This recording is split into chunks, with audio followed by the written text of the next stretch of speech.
Alors le déclic pour le changement agroécologique de la Bourgogne, ça a été en 2016, une rencontre avec la DRAF pour voir comment on allait mettre en place l'utilisation des produits phytosanitaires par rapport aux sites sensibles.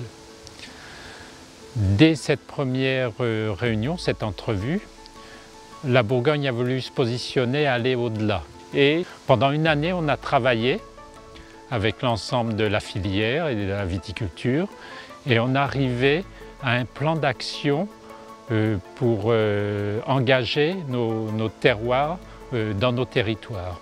Ce plan d'action, il a repris naturellement toutes les obligations en termes d'utilisation de produits phytosanitaires, mais il a été bien au-delà sur le domaine de la santé, de l'environnement, des attentes sociétales et du bien vivre ensemble.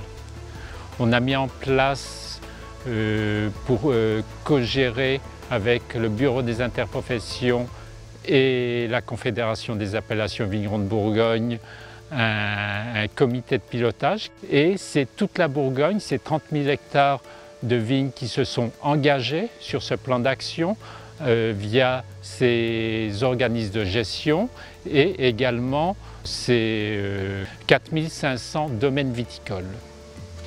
Aujourd'hui, c'est plus de 12% des domaines qui sont certifiés en culture biologique et bien d'autres surfaces en plus qui sont dans des itinéraires techniques très proches, voire identiques, mais sans certification. Le but n'étant pas de certifier ou de labelliser ce plan d'action, parce que la Bourgogne est attachée à ces appellations d'origine contrôlée et c'est ça qu'elle veut mettre en avant.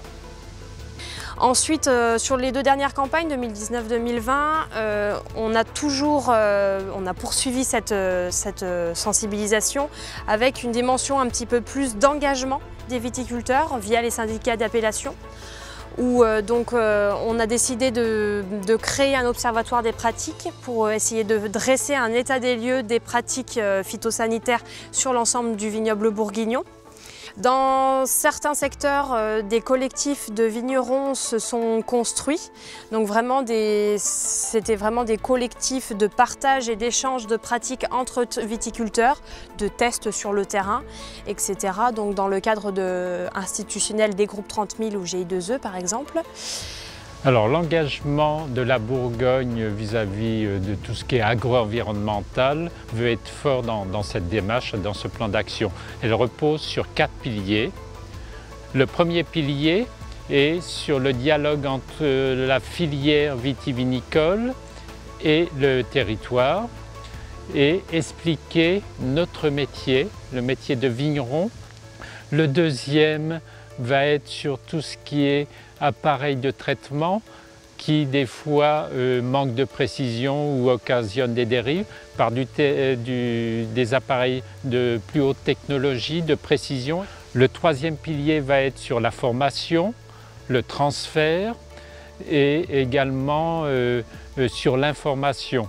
Le transfert de tout ce qui est produits phytosanitaires, également sur l'arrêt des désherbages chimiques en plein et des désherbages d'automne. Et le quatrième pilier qui va être le soutien dans la recherche et développement pour la diminution de l'utilisation des produits phytosanitaires. Le programme de formation continue des viticulteurs vers des pratiques plus vertueuses, les alternatives à l'utilisation des produits phyto, s'est renforcé. Le dialogue se poursuit entre les viticulteurs, les riverains, les mairies, les organismes de tourisme, vraiment pour entretenir cette bonne ambiance, cette communication entre les différents acteurs du territoire, parce que c'est vraiment quelque chose qui nous tient à cœur aujourd'hui dans le vignoble bourguignon.